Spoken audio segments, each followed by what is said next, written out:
So, hello dear students, welcome to day 32 of 111 days for JEE 2026. आज हम देखने वाले हैं errors. What about errors? Errors के अंदर बहुत सारे अच्छे अच्छे क्वेश्चंस पूछते हैं. वैसे इजी साइड होते हैं क्वेश्चंस, लेकिन कभी कभी थियोरेटिकल क्वेश्चंस में उलझा सकते हैं, राइट? तो लेट्स से कितने टाइप्स की एरर होती है. तो देखो बेटा, एरर जो होती है वो उसकी टाइप्स है. एक सिस्टमैटिक एरर है, एक रैंडम एरर है. ये दो उसके मेन टाइप है. अब सिस्टमैटिक एरर ऐसी है जिसका नाम इटसेल्फ कह रहा है वो सिस्टमैटिकली होती है. सिस्टमैटिकली होती है मतलब अगर कोई एक पैरामीटर मेजरमेंट का आपने बदल दिया, जो एरर कर रहा है, तो वो एरर होना बंद हो जाती है. एक एग्जांपल बहुत अच्छे से दे सकता हूँ कि फॉर एग्जांपल एक वेट स्केल है. आप उस पर खड़े नहीं हुए, वो 2 किलो बता रहा है, आपका वजन 60 kg है. अगर वो 2 किलो जो है वो आपके खड़े होने से पहले उसमें एरर है उतनी, तो आपका 60 है तो 62 बताएगा, 70 है 72 बताएगा, 80 है 82 बताएगा. मतलब +2 ऑलवेज उसका रहेगा. अगर आप चाहते हो ये एरर ना हो, तो हमें क्या करना है, वो जो मेजरिंग इंस्ट्रूमेंट है उसको रिप्लेस करना है. और या तो उसकी जो जीरो एरर है, मतलब जो जीरो होना चाहिए था वो भी नहीं है, उसको हमें जीरो करना है. तो ये सिस्टमैटिक होती है. मतलब हर बार वो 2 किलो बढ़ा हुआ बताएगा. 55 है तो 57 बताएगा. तो ये सिस्टमैटिक होती है. सिस्टमैटिक एरर्स को फाइट करना थोड़ा इजी होता है ना, आराम से हम निकाल सकते हैं. फिर आती है एक, ये सिस्टमैटिक एरर कितने टाइप्स की होती है, थोड़ा इसका डिस्कशन कर लेते हैं. तो यहाँ पर देखो, जैसा मैंने बताया इंस्ट्रूमेंटल एरर है. इंस्ट्रूमेंटल एरर में क्या है, अगर ये इंस्ट्रूमेंट है उसमें थोड़ी सी पहले से भी एरर है ना, ये इसको हम कहते हैं जीरो एरर. इसका जीरो जो है, इसका जीरो जो है वो exactly cut to cut match नहीं हो रहा. So this is also called a zero error, right? दूसरा यहाँ पे आप देख सकते हो कि यहाँ पे रब हो चुकी है ना, यहाँ पे लाइंस होनी चाहिए थी, लेकिन ये लाइंस प्रॉपर नहीं है. मतलब हम कह सकते हैं कि तुम्हारा जो ये स्केल है वो फॉल्टी है ना, तो इंस्ट्रूमेंट ये एरर देगा. यहाँ पे आप मेजर ही नहीं कर पाओगे प्रॉपर वे. यहाँ पे आप देख सकते हो थर्मोमीटर लिया हुआ है जो मेजरमेंट के लिए लाया गया है, लेकिन इसके अंदर आप देख सकते हो कि जो मर्क्यूरी गैप्स है वो प्रॉपर नहीं है ना. तो these are all faulty instruments. These are all faulty instruments. तो फॉल्टी इंस्ट्रूमेंट्स की वजह से इंस्ट्रूमेंटल एरर होती है. सेकेंड है errors in imperfection in techniques. जैसे ये बेबी का जो थर्मोमीटर लिया जाता है, वो एक्चुअली हम हमारी बॉडी के इनर टेम्परेचर को मेजर करते हैं, तो कभी जीभ के नीचे रख के फिर लिया जाता है. कभी कभी ये बॉडी के आर्म्स के अंदर, बेबीज को ऐसे आर्म के अंदर थर्मोमीटर रख के लिया जाता है. तो कभी कभी क्या होता है, अगर वो थोड़ा सा बाहर रह गया, प्रॉपर टच नहीं हुआ, तो तुम्हारा जो मेजरमेंट करने का तरीका है वो इम्परफेक्ट है ना. तो हम ऐसा कह सकते हैं कि इम्परफेक्शन इन टेक्निक की वजह से होता है. जैसे ये स्ट्रेट रखना चाहिए थी, लेकिन ये थोड़ी सी सैग हो रही है, तो बट ऑब्वियसली इसकी जो लेंथ मेजर की होगी उसमें एरर आएगी, क्योंकि जो तरीका है मेजरमेंट करने का वो प्रॉपर नहीं है. अगर ये प्रॉपर मेजरमेंट से तरीके से किया जाएगा तो ये सही से देगा आंसर्स. नेक्स्ट है पर्सनल और ऑब्जर्वेशनल एरर. जैसे आप देख सकते हो कि ये यहाँ पर स्क्रू गेज का ऑब्जर्वेशन किया जा रहा है, लेकिन इस स्क्रू गेज के ऑब्जर्वेशन के अंदर आप पैरलेक्स एरर यहाँ पे देख पा रहे होंगे. जैसे स्ट्रेट लेना था, जैसे कभी कभी आप लोग केमिस्ट्री लैब के अंदर जो ब्यूरेट पिपेट के जो रीडिंग्स लेते हो, तो ऐसे उसको सीधा रखना होता है आपकी आईज के सामने.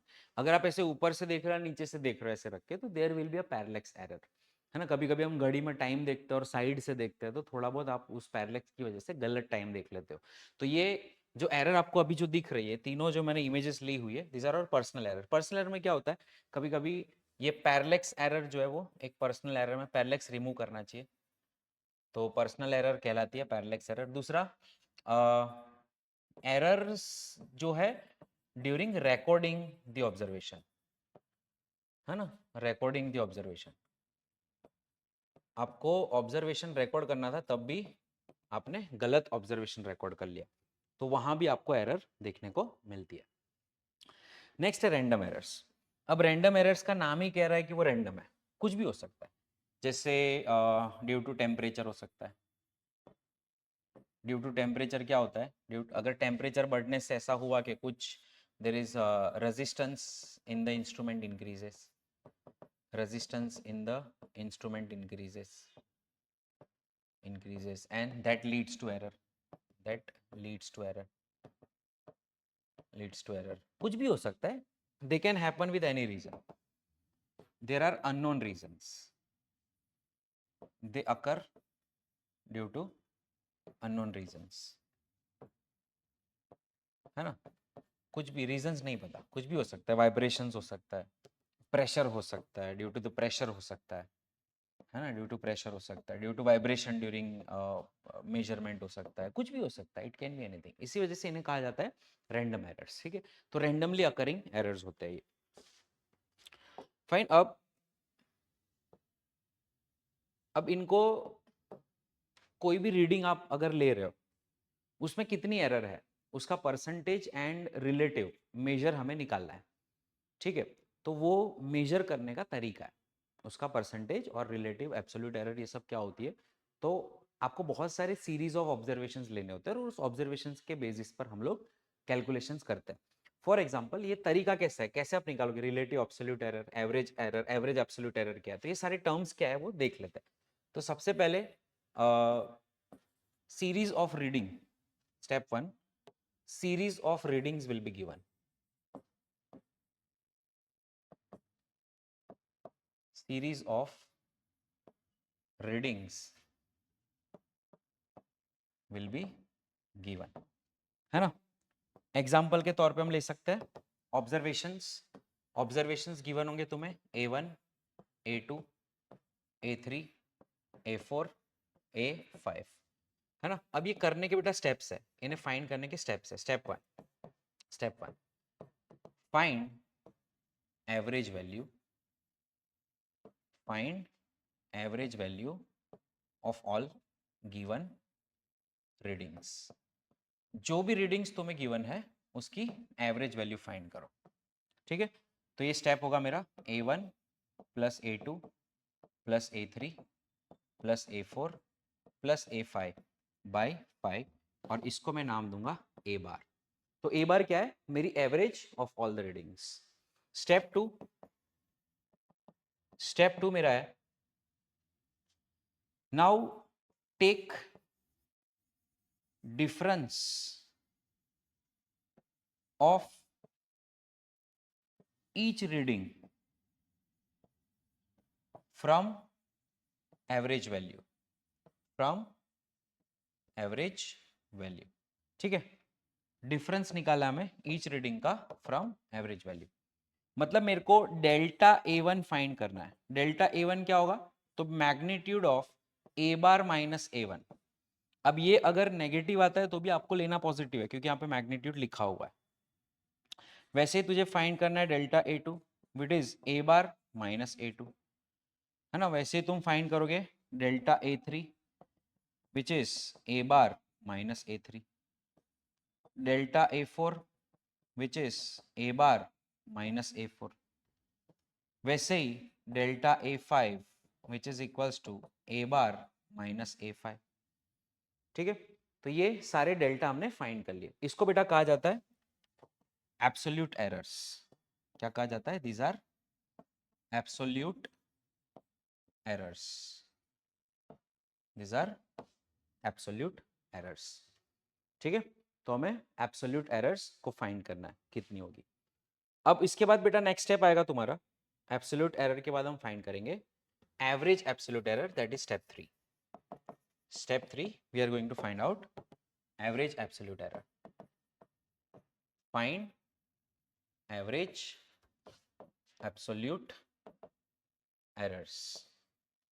नाउ एवरेज एब्सोल्यूट एरर को हम कहेंगे delta A bar, which is nothing but delta A1 plus delta A2 plus delta A3 plus delta A4 plus delta A5, सारी रीडिंग्स डिवाइडेड बाय 5, मतलब सारे जो भी आपको यहाँ पे एब्सोल्यूट एरर्स मिले उन सबका एवरेज निकालना, ठीक है। This is called average absolute error.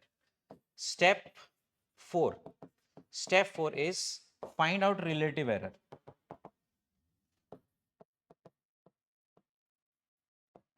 Find out relative error, ठीक है। रिलेटिव एरर क्या होता है, तो relative error is nothing but delta A bar upon A bar which is equals to average absolute error और एवरेज एब्सोल्यूट वैल्यू, एरर तो नहीं कह सकते, एवरेज एब्सोल्यूट वैल्यू और एरर ही कह सकते हैं, average absolute error divided by absolute या average value divided by average value divided by average value. ठीक है, तो एवरेज एब्सोल्यूट वैल्यू को डिवाइड करेंगे एवरेज वैल्यू, मतलब ये भी जो तुम्हें स्टेप 3 में मिल रहा है वो और जो तुम्हें स्टेप 1 में मिला वो, इनका जो रेशियो निकालेंगे ना वो तुम्हारा होगा रिलेटिव एरर। एंड लास्ट है तुम्हारा स्टेप 5। स्टेप 5 अपना फाइंड आउट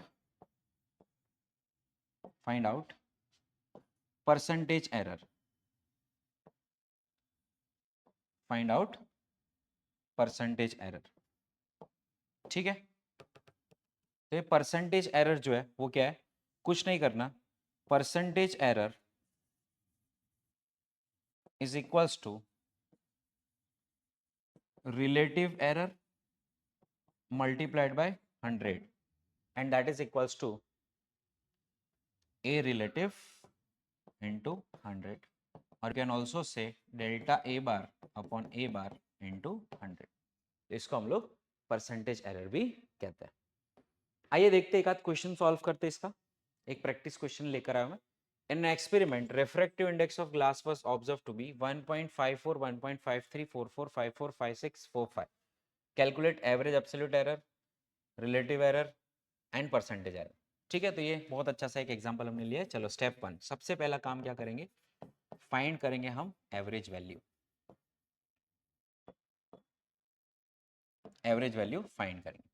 तो बेटा अपनी एवरेज वैल्यू ए बार कितना आ रहा है, चलिए सारे रीडिंग्स दी हुई है तेरे को, 1.54 प्लस 1.53 प्लस 1.44 प्लस 1.54 प्लस 1.56, 1 2 3 4 5 6, हाँ सही था ना, 56, 1 2 3 4 5 6, एक बाकी है 1.45 डिवाइडेड बाय 1 2 3 4 5 6 6। ठीक है, तो ये 4 3 7 7 और 44 प्लस 50 5 6 प्लस 4 5 1.51 इसका आंसर है। ठीक है, अभी नेक्स्ट है स्टेप 2। क्या था step 2, step 2 find out absolute error. चलो एब्सोल्यूट एरर फाइंड करते हैं। एब्सोल्यूट एरर क्या होगी, लेट्स सी। एब्सोल्यूट एरर है 1.54। वैसे देखा जाए तो डेल्टा A1 अपना होगा mod of 1.51 minus 1.54 which is 0.03। Delta A2 आपका क्या होगा 1.51 माइनस 1.53 विच इज बेटा 0.02। डेल्टा A3 होगा 1.51 minus 1.44 which is equals to 0.13। ठीक है, नहीं 7, 0.07। डेल्टा A4 होगा आपका 1.51 माइनस 1.54 अगेन 0.03। ठीक है, डेल्टा A5 आपका होगा 1.51 माइनस 1.56 0.04। डेल्टा A6 आपका होगा 1.51 माइनस 1.45 0.06। ठीक है, अब हमें फाइंड करना है what is average absolute error. Average absolute error, step 3।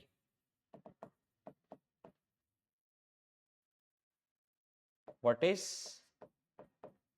Average absolute error. तो average absolute error is nothing but इन सबका मीन फाइंड करना है। 0.03 प्लस 327346 327346 डिवाइड बाय 6। ठीक है, तो ये अराउंड तुम्हारा आएगा 4 6 3 4 5 6 7, है ना? तो आई थिंक 0.04 आएगा, 0.04। ठीक है, ये आ गई आपकी average value. Now step 4, step 4 है find out relative error.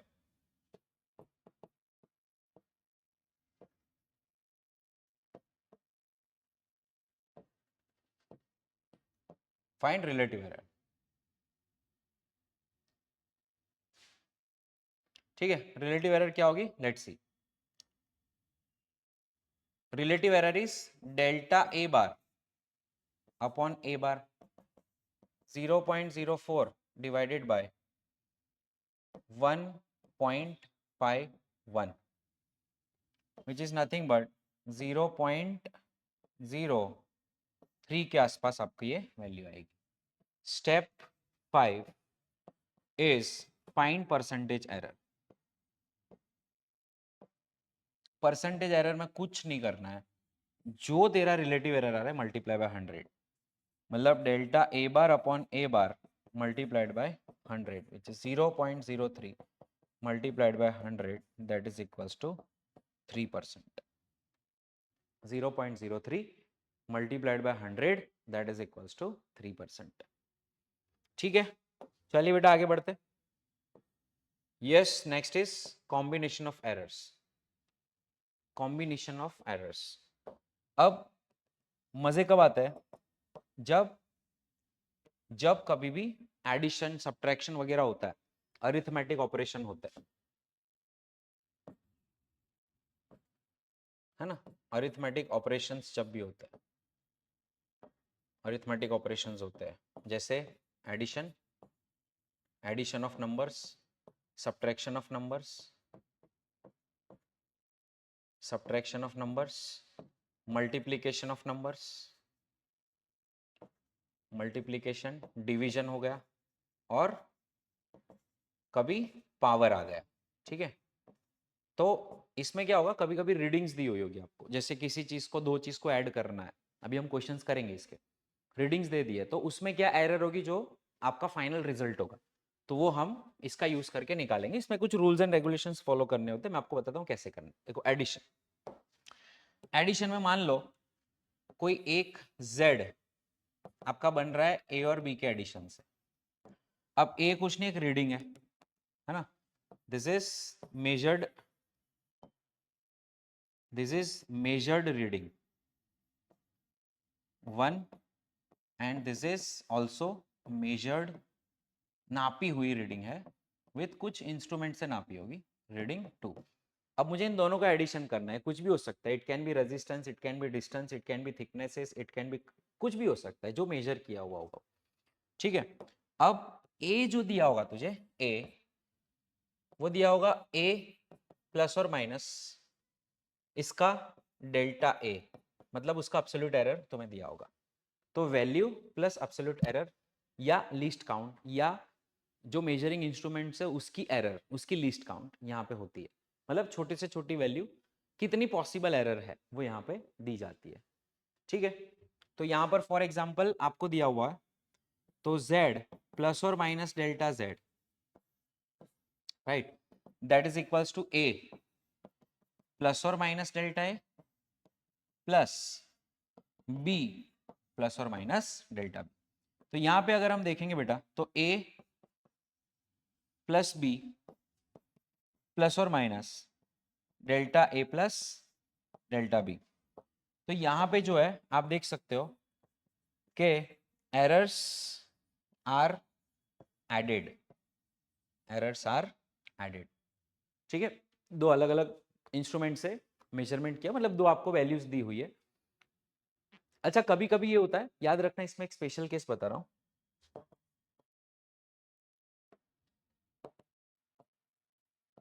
Special case बता रहा हूं, यहां पे भले एरर्स ऐड हो रही हो, लेकिन if measured quantities are from same instrument, are from same instrument, then error will be same in the added results. मतलब अगर फॉर एग्जाम्पल के तौर पे मैं आपको बता रहा हूं, एक आपने मेजर किया 1 प्लस और माइनस 0.1 और उसको ऐड करना है 2 प्लस और माइनस 0.1 से. जनरली अगर ये सेम इंस्ट्रूमेंट से मेजर्ड है, ये सेम इंस्ट्रूमेंट की एरर है, सेम इंस्ट्रूमेंट की एरर है, तो आपका आंसर आएगा 1 प्लस 2 इज 3, बट प्लस और माइनस 0.1, एरर उतनी ही रहेगी. बट कभी कभी अगर जनरली अगर इसको हम ऐसे देखते हैं तो ऐसा होता है कि 2 प्लस और माइनस 0.1 है ना, और दूसरा इंस्ट्रूमेंट से मेजर किया है दूसरा, मतलब 3 प्लस और माइनस 0.2 है. तो हम यहाँ पर जनरली ऐसा करते हैं 2 प्लस 3 इज 5 प्लस और माइनस 0.1 प्लस 0.2 इज 0.3. ठीक है, हम इन एरर्स को भी ऐड करते हैं. बट कभी अगर ऐसा बोला कि they are measured with the same instrument, तो इनकी जो एरर है वो सेम रहेगी, कभी भी ऐड नहीं होगी, इसका ध्यान रखना. ठीक है, मेजर्ड वैल्यू है तब ऐसा करना है. तो एडिशन हो गया, फिर सब्ट्रैक्शन हो गया, है ना. अब सब्ट्रैक्शन के अंदर आपको बोला है z is equals to a minus b. So can I say that is a plus और minus delta a minus b plus और माइनस डेल्टा b. तो यहाँ पे तुम्हारा होगा a माइनस b मेरी मेन वैल्यू होगी, प्लस और माइनस यहाँ पे याद रखना बेटा delta a plus delta b ही होगा. यहाँ पे एरर्स कभी भी सब्ट्रैक्ट नहीं होगी. नहीं तो सोचो इसकी और इसकी एरर सेम है ना, अब इसको माइनस कर दिया आपने तो एरर 0 हो जाएगी, ऐसा तो पॉसिबल ही नहीं है. ठीक है, सो ये आपका रिजल्ट है, this is your z plus और माइनस डेल्टा z, ये z का रिजल्ट है. ठीक है, अब यहां पर भी सेम है, if they are measured using the same instrument, if the readings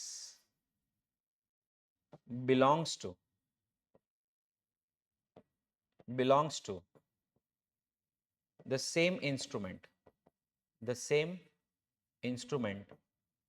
then their error in result will be same as that we did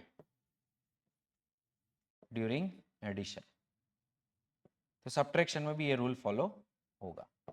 ठीक है, आगे बढ़ते. यहां पर क्या नोट करना है, errors will always be added. ऐसा नहीं होगा कभी एरर कम नहीं होगी, पता है, वो ज्यादा ही लेनी है आपको, कभी कम नहीं लेनी. ऐसा कि एरर कम हो जाएगी माइनस करने से, ऐसा नहीं होता. अरिथमेटिक ऑपरेशंस करने से एरर कम हो जाएगी, ऐसा नहीं, ऐसा नहीं होता है, राइट. सो यहाँ पर याद रखना, कभी भी दो अलग अलग इंस्ट्रूमेंट से अगर आप एरर ले रहे हो तो उसको ऐड ही करना होता है, कभी भी माइनस नहीं करना, याद रखना. आगे बढ़ते हैं, मल्टीप्लीकेशन. अब मल्टीप्लीकेशन के अंदर हम एब्सोल्यूट चीजें नहीं फाइंड कर पाएंगे, बिकॉज फॉर एग्जाम्पल यहाँ पे एक एग्जाम्पल ले लेते हैं, z equals to a into b. ठीक है, मान लो मैं a की वैल्यू पुट करता हूँ a प्लस और माइनस डेल्टा है, b की वैल्यू पुट करता हूँ b प्लस और माइनस डेल्टा b. सो यहाँ अपना हो जाएगा a इंटू बी. चलो इसकी हम एक्सपेंशन करते हैं, a into B A B plus और minus a delta b a delta b. ठीक है, प्लस और माइनस b डेल्टा है, ठीक है, b डेल्टा है, प्लस और minus delta a into delta b. ठीक है, that is equals to your z, इसको भी मैं लिख देता हूँ z प्लस और माइनस डेल्टा z. अब मैं क्या करूंगा, मेरे को इसका रिजल्ट फाइंड करना है, कैसे करेंगे. सो मैं डिवाइडेड बाय z करूंगा, और यहाँ पे डिवाइडेड बाय z की ऐसी वैल्यू जो ab के फॉर्म में, which is a into b. अगर हमने ये किया तो हमें यहाँ पे क्या रिजल्ट मिलेगा, देख लो, z by Z is 1 plus और minus delta z by Z. ये अपने लिए बहुत इंपॉर्टेंट चीज है. That is equals to A B by A B plus और minus a delta b by A B plus और minus b delta a by A B plus और minus delta a delta b by A B. ठीक है, अब यहाँ पे क्योंकि इसकी वैल्यू जो है नेग्लिजिबल है, neglected since very small values of delta A and delta B are multiplied. जब बहुत दो छोटे नंबर मल्टीप्लाई होते हैं ना, 0.01 मल्टीप्लाई बाय 0.01, तो 0.000 बहुत आगे बहुत छोटा नंबर आ जाएगा तुम्हारा, ठीक है। अब यहाँ पे तेरा रिजल्ट क्या आएगा देख लो, 1 प्लस और minus delta Z by Z that is equals to 1 plus और minus delta B by B plus और minus delta A by A, और ये तो निगलेक्ट हो चुका है, तो अब यहाँ पे ये 1 और 1 उड़ेगा, ठीक है, ये 1 और 1 उड़ेगा। Delta Z by z equals to delta A by plus delta B by b, तो यहाँ पे हम ये कह सकते हैं कि भाई साहब delta Z by Z is equals to delta A by A plus delta B by B, ठीक है, delta A by plus delta B by b. मतलब यहाँ पे मैं ये कह सकता हूं, यहाँ पे क्या हो रहा है, रिजल्ट का जो रिलेटिव एरर है वो प्रोडक्ट में जो तुम्हारे जो फॉर्मूला के अंदर आपके जो कंपोनेंट्स है उनके रिलेटिव एरर के एडिशन से आपको प्रोडक्ट का रिलेटिव एरर मिलता है, ये हम लोग ने प्रूव किया, ठीक है। सेम यहाँ पे आप डिवीजन के अंदर भी कर सकते हो, फॉर डिवीजन अगर आप करोगे आपको सेम ही रिजल्ट मिलने हैं, ठीक है। चलो डिवीजन में करके दिखा दूं मैं आपको, चलो z is equals to a by B, ठीक है। अब z प्लस और minus delta z is equals to a plus और minus delta a upon b plus और माइनस डेल्टा b, ठीक है। अब इसका कॉन्जुगेट मल्टीप्लाई करेंगे, कॉन्जुगेट मल्टीप्लाई करेंगे तो b minus of plus delta b divided by b minus और प्लस डेल्टा b मल्टीप्लाई होगा यहाँ पे, ठीक है। अब इसका अगर हम रिजल्ट लाए तो ए बी प्लस और minus delta A into B, A into B delta into B plus और minus A delta B plus और minus delta A delta B divided by B into B is B square multiplied by sorry minus और plus delta B into B delta B square, and this is equals to z plus और minus, क्योंकि a plus B into A minus B A square minus B square, तो plus और delta z, ये होगा यहाँ तक किया, ठीक है। अब यहाँ पे अगर हम देखते हैं तो ये दो चीजें निगलेक्ट हो जाएगी, क्योंकि अगर दो डेल्टा मल्टीप्लाई होता है तो ये नेग्लिजिबल होगा। अच्छा यही एक रीजन है, मैं आपको आगे बताऊंगा, जब हमने इसका डेरिवेशन किया ना तो यहाँ पर क्या हो रहा है कि इसे हम नेग्लेक्ट कर रहे हैं, ठीक है। तो ये एक छोटे टर्म्स है लेकिन ये निगलेक्ट हो रहे हैं, इसी की वजह से जब हम क्वेश्चंस करते हैं, जब काइनेटिक एनर्जी और मोमेंटम के परसेंटेज एरर फाइंड करने वाले क्वेश्चंस करते हैं, वर्क एनर्जी पावर में भी ये क्वेश्चंस आते हैं कि मोमेंटम में 50% वो हुआ चेंज तो काइनेटिक एनर्जी में कितना होगा, तो इस टाइप के क्वेश्चन जब हम करते हैं तो उसमें दो मेथड्स है, एक लेस देन 5% जब है ना, अगर हम बोलते हैं सीधा कि अगर काइनेटिक एनर्जी की बात करते हैं तो k is equals to 1/2 m v square या k is equals to p square by 2m है, ठीक है। तो डेल्टा k बाई के जो है वो डिपेंड करेगा किस पे, 2 times delta p by p पे, ऐसा हम कह सकते हैं, ठीक है। मतलब अगर इवन रेजिस्टेंस में हमने क्वेश्चन किया, मतलब इसके अंदर अगर 2% इंक्रीमेंट हुआ तो रेजिस्टेंस के अंदर 4, इसमें काइनेटिक एनर्जी में 4% इंक्रीमेंट हुआ। कभी कभी आपने रो एल बाई ए उसको हमने rho l square by volume किया था, दैट इज योर रेजिस्टेंस, तो delta resistance by resistance equals to 2 times delta l by l, ये हमने किया था। और अगर लेंथ के अंदर 1% इंक्रीमेंट हुआ तो 2 times 1% which is equals to 2%, ऐसे हमने किया हुआ है। अच्छा यहाँ पर ये जो एरर है उसमें हम लोग एक बताते हैं कि भाई लेस देन 5% अगर है, अगर आपको ये वेरिएशन जो दिया है यहाँ पे 2% का वेरिएशन दिया, 1% का वेरिएशन दिया, ये मेथड तभी यूज होती है जब लेस देन 5% का चेंज आ रहा है, 5 मैक्स 10%, उससे ज्यादा हम नहीं लेते। क्यों? बिकॉज हमने ये डेरिवेशन करते वक्त, ये जो हम यूज कर रहे हैं ना, ये डेरिवेशन करते वक्त ये टर्म्स को इग्नोर किया है, लेकिन जब चीजें बड़े लेवल पे जाएगी तो वो टर्म्स भी बड़े होंगे और उनका एडिशन भी वहां पे आपको दिखता है। इसी वजह से हम हमेशा कहते हैं 5% से कम में हम हमेशा चला रहे हैं वो, ठीक है।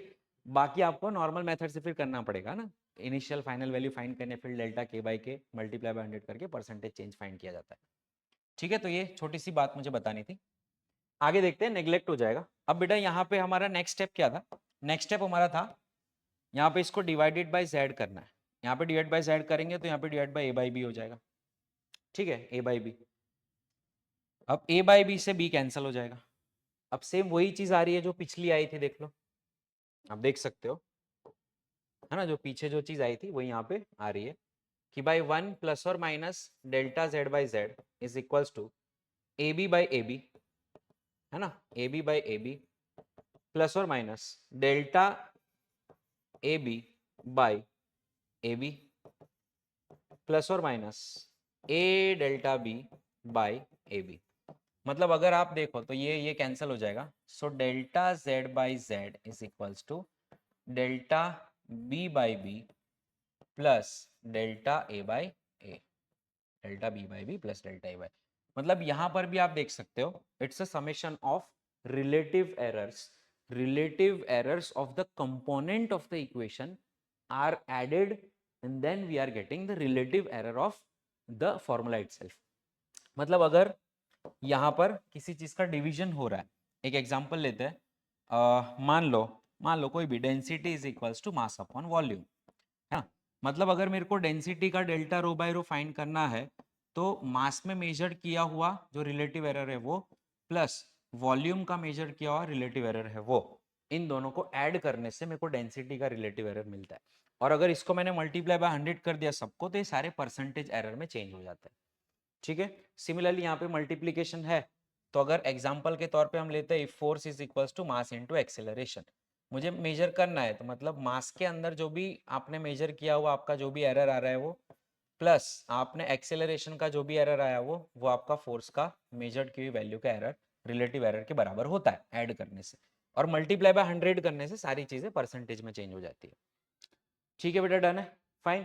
तो ये हमने मल्टीप्लीकेशन का देखा और वैसे ही डिवीजन का देखा और वैसे ही पावर का देख लेते हैं। पावर में फॉर एग्जांपल आपको बोला है z रेस टू x बोला है ना, z रेस टू x बोला है, या कोई वैल्यू ले लेते हैं z स्क्वायर बोला है ना, sorry z equals to a square ऐसा बोला है, ठीक है।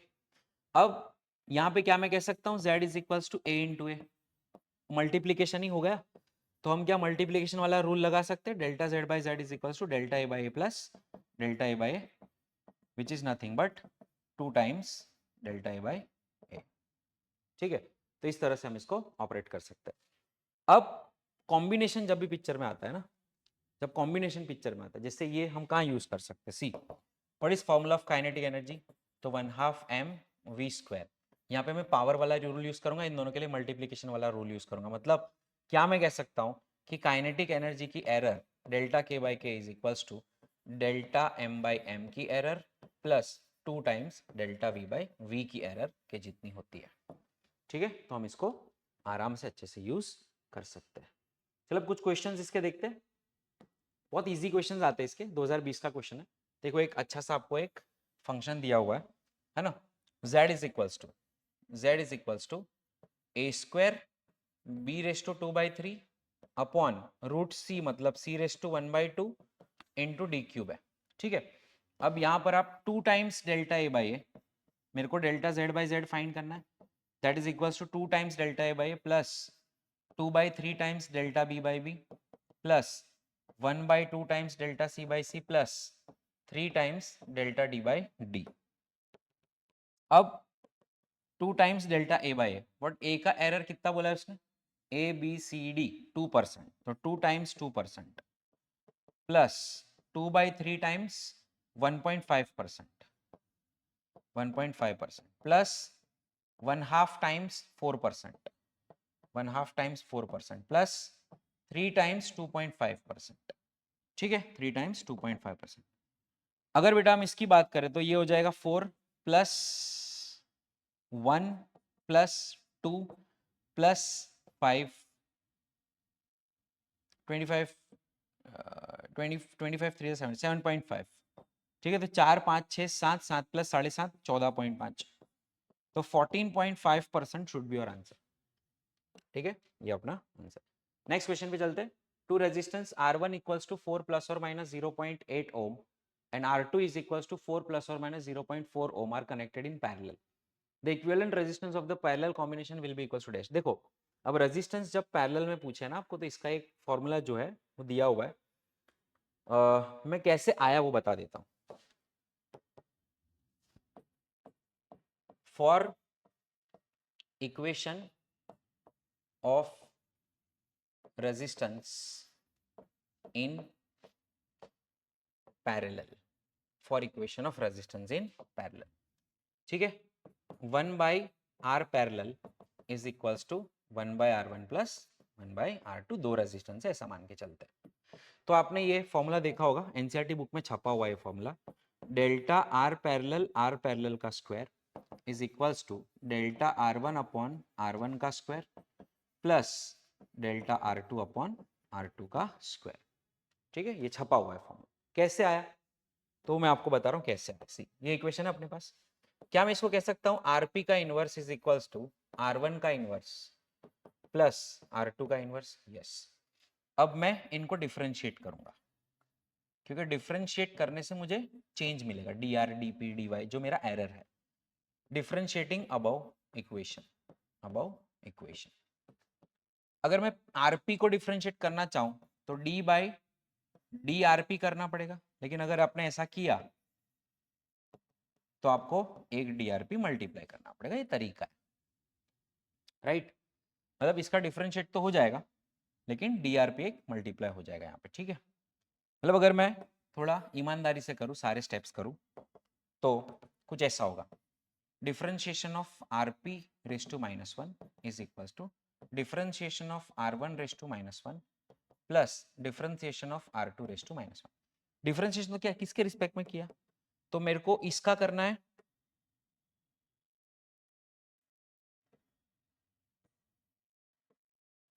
ठीक है। चलो, मेरे को इसका करना है आरपी के रिस्पेक्ट में, डीआरपी, तो ये भी हो जाएगा यहाँ पे डीआरपी मल्टीप्लाई डीआरपी डिवाइड। मेरे को इसका करना है dr1 के रिस्पेक्ट में, तो dr1 मल्टीप्लाई dr1 डिवाइड। मेरे को इसका करना है dr2 के रिस्पेक्ट में, dr2 मल्टीप्लाई dr2 डिवाइड। अब यहाँ पे d by d RP of R inverse क्या होता है, तो -1 RP raise to -2 multiplied by drp, ये हो जाएगा similarly -1 R1 raise to -2 into dr1। Differentiation करने से आपको पता है ना पावर -1 होता है, yes, -1 R2 raise to -1 into dr2, sorry -2 raise to dr2। अब ये मेरा हो जाएगा बेटा drp अपॉन नीचे rp का स्क्वायर, यहाँ पे negative sign, is equals to negative sign dr1 upon R1 का स्क्वायर, फिर again negative sign dr2 upon R2 का स्क्वायर।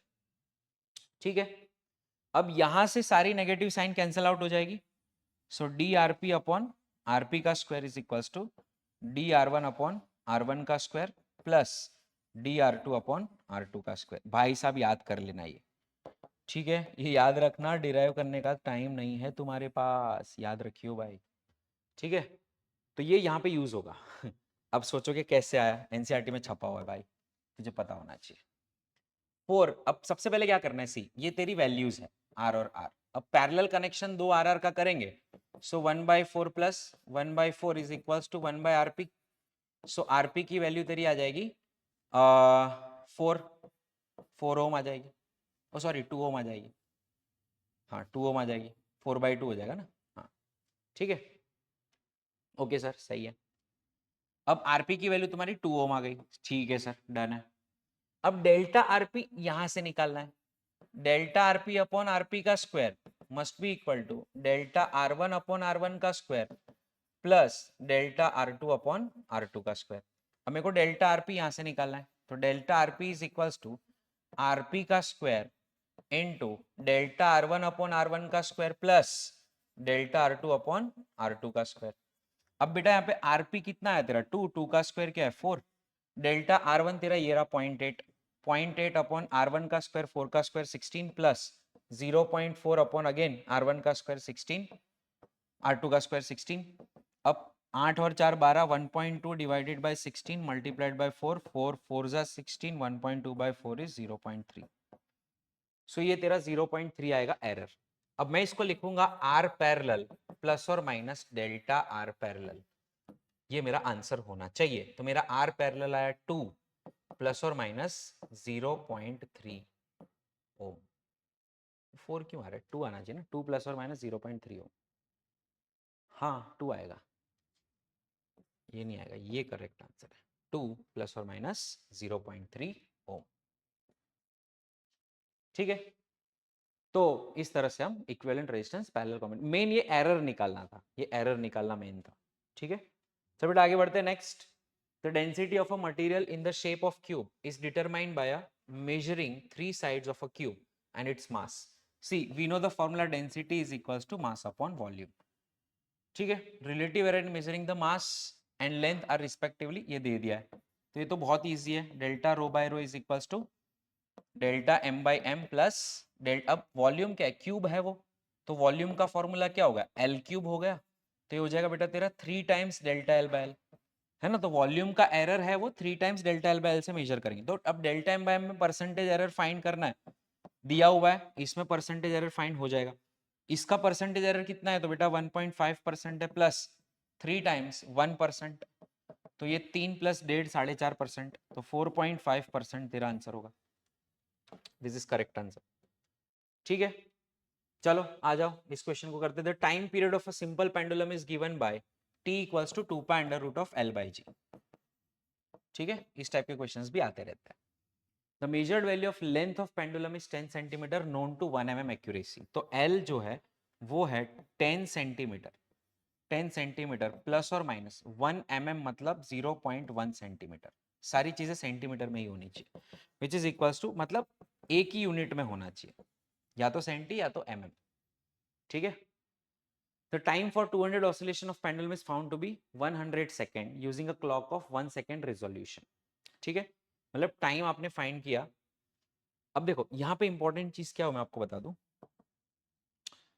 टाइम पीरियड जो होता है ना, this is time of one oscillation, time of one oscillation. ठीक है, अब इसने 200 ऑसिलेशन, एन ऑसिलेशन का टाइम तो स्मॉल टी होता है, जो एन टाइम्स टी होता है, मतलब अगर ऑसिलेशन ऐसे ऐसे हो रहा है तो एक ऑसिलेशन का टाइम को हम टाइम पीरियड कहते हैं। एन ऑसिलेशंस का टाइम होगा वो एन टाइम्स टाइम पीरियड जितना होगा, तो यहाँ पर एन टाइम्स टाइम पीरियड का जितना ऑसिलेशन का तेरा टोटल टाइम टी है। अब यहाँ पे मजेदार बात क्या है, मजेदार बात क्या है, अगर मैं दोनों साइड डेल्टा लूं तो delta t is equals to n times ये होता है। अब इसका इक्वेशन 1 और इक्वेशन 2 का अगर मैं रेशियो लूं ना 2 और 1 का, तो delta T by t is equals to n times delta t upon n times t, n n cancel हो जाता है। मतलब आपको जो वास्तविक टाइम दिया हुआ है उसका अगर रिलेटिव एरर फाइंड कर लेते हो तो टाइम पीरियड के रिलेटिव एरर के बराबर होता है। तो यहाँ पर इस इक्वेशन में मुझे आई थिंक ग्रेविटी का पूछा होगा, जी का एरर डिटरमाइन करना है तो जी को फॉर्मूला बनाते हैं। चलो इसको स्क्वायर करते हैं। So T square is equals to 4 pi square L by G. तो जी अपना क्या हो जाएगा 4 pi square L by T square. ठीक है, सो यहाँ पर मेरा हो जाएगा delta G by G is equals to delta L by L plus 2 times delta T by T, which is nothing but delta L by L plus 2 times delta small T by small T. मैंने यहाँ पे prove करके दिखा दिया। अब delta L by L और percentage error पूछिए, x percentage तो मल्टीप्लाई बाय 100। अब देखो डेल्टा एल मेरा कितना था 0.1, एल कितना है 10, क्योंकि दोनों सेंटी सेंटी यूनिट कैंसिल हो जाएगा, प्लस 2 टाइम्स टाइम के अंदर एरर 1 सेकेंड की है और आपने कितने 100 सेकेंड, तो नीचे 100। अब क्योंकि ये मल्टीप्लाई बाय 100 करना है तो आ जाओ, तो हो जाएगा तेरा 100 इंटू 0.1 बाई 10 प्लस 200 बाई 100, तो हो जाएगा बेटा तेरा 1 plus 2 which is equals to 3%. So this is your answer 3%। ठीक है, तो इस टाइप के एरर के क्वेश्चंस आपको बहुत सारे देखने को मिलेंगे। जेईई मेंस 2023 में क्वेश्चन पूछा था बॉडी ऑफ मास m तेरे को दिया, moving with velocity, this kinetic energy, kinetic energy का फॉर्मूला क्या है बेटा 1/2 mv²। अभी जस्ट मैंने थोड़ी देर पहले बताया था। तो डेल्टा के बाय के तेरा क्या होगा, delta M by M plus 2 times delta we by v. अब डेल्टा एम बाई एम क्या होगा तेरा, 0.5/5, परसेंटेज फाइंड करना है क्या, अच्छा ऐसे रखना है, 0.5/5 प्लस 2 टाइम्स 0.4/20, ठीक है।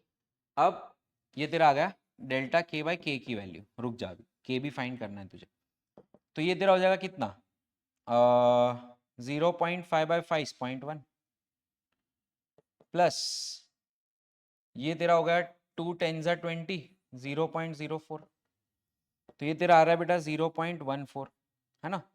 तो डेल्टा के बाई के की वैल्यू आ रही है 0.14। अभी काइनेटिक एनर्जी में फाइंड करो कितनी आ रही है, let's see. So kinetic energy की वैल्यू होगी 1/2 mv², तो 1/2 टाइम्स मास, मास है 5, वेलोसिटी का स्क्वायर इज 20 का square, which is equals to 1/2 into 5 into 400, ठीक है। अब 2 2 जा 4, 200 इंटू 5 1000, है ना। अब यहाँ पर delta K by K is 0.14, तो डेल्टा के की वैल्यू क्या आएगी, 0.14 into 1000 which is equals to 140, है ना। तो अब तेरी काइनेटिक एनर्जी जो फाइनल है वो मेरी होगी के प्लस और माइनस डेल्टा के। अब के की वैल्यू आई 1000 प्लस और माइनस डेल्टा के की वैल्यू आई 140, तो 1000 प्लस और minus 140 is the correct answer. Next, in order to determine the Young's modulus of a wire of radius 0.2 centimeter measured using a scale of least count 0.01 centimetre. देखो यहाँ पर Young's modulus का जो formula है ना वो है F l by A into delta L, मतलब ये जो खींचाव वाली जो लेंथ होती है उसको हमने सब्जेक्ट बनाया, वैसे डेल्टा एल का फॉर्मूला है फ्लाई f l by a y, ठीक है। ये फॉर्मूला हम लोग एमपीएस में देखे हुए हैं। अब सारे मेजर अगर मेरे को यंग मॉडुलस के अंदर डिटरमाइन करना है तो delta y by y equals to delta F by f plus delta L by L plus delta area by area plus delta l के अंदर जो डेल्टा हुआ वो अपॉन डेल्टा एल जो भी है तुम्हारा, ठीक है। अब ये सारी चीजें हम पुट करेंगे। देखो क्या क्या दिया है तुझे, रेडियस 0.2 सेंटीमीटर है, मतलब ये जो एरिया है क्रॉस सेक्शनल एरिया उसका फॉर्मूला है पाई आर स्क्वायर, तो डेल्टा ए बाई ए की जगह पे मैं क्या लिखूंगा 2 times delta radius by radius, तो एक मेरा ये चेंज हो जाएगा।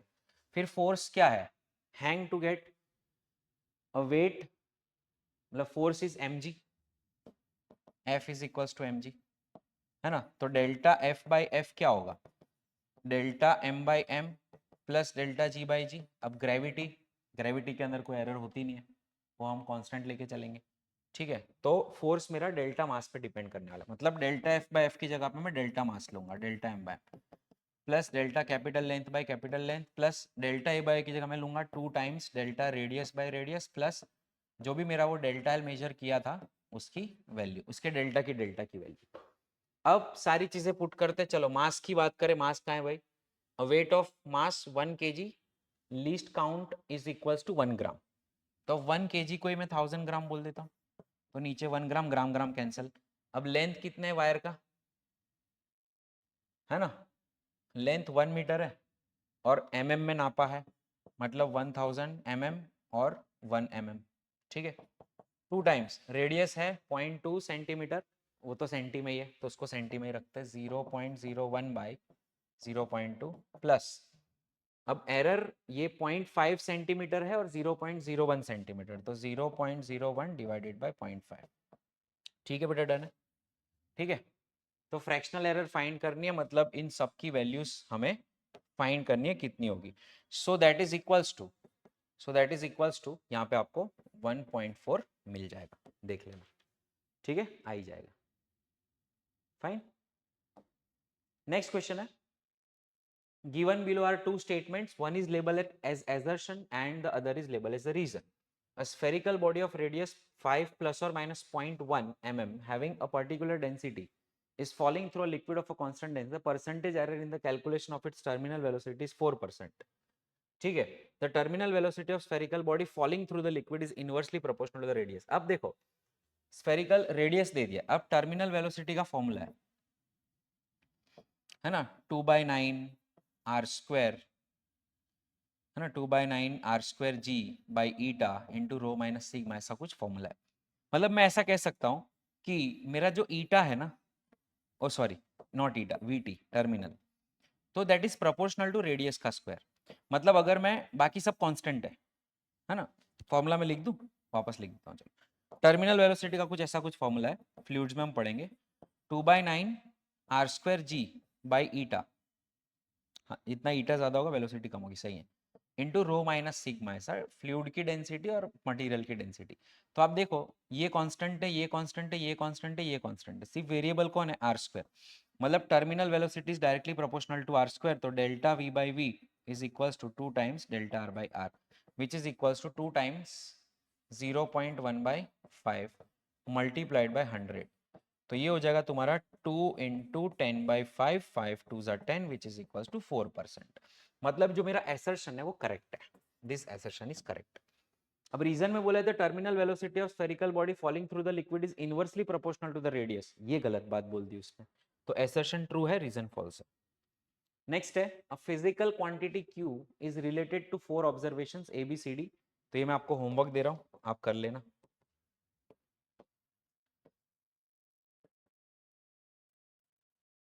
आंसर लिखा हुआ है यहाँ पे, ये रहा, ठीक है।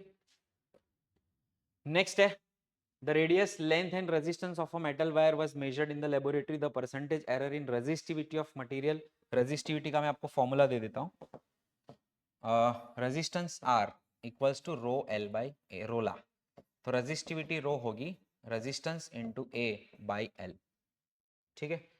सारी चीजें दे दी है। अब यहाँ पे जो रेडियस है वो दिया है, मतलब एरिया को हम पाई आर स्क्वायर बोलेंगे, तो आर पाई छोटा आर स्क्वायर बाई एल। अब यहाँ पे मैं आपको फॉर्मूला लिख देता हूँ, कैलकुलेशन आप कर देना। तो डेल्टा रो बाय रो क्या हो जाएगा, that is equals to delta resistance by resistance plus 2 times delta radius by radius plus delta l by l, ठीक है।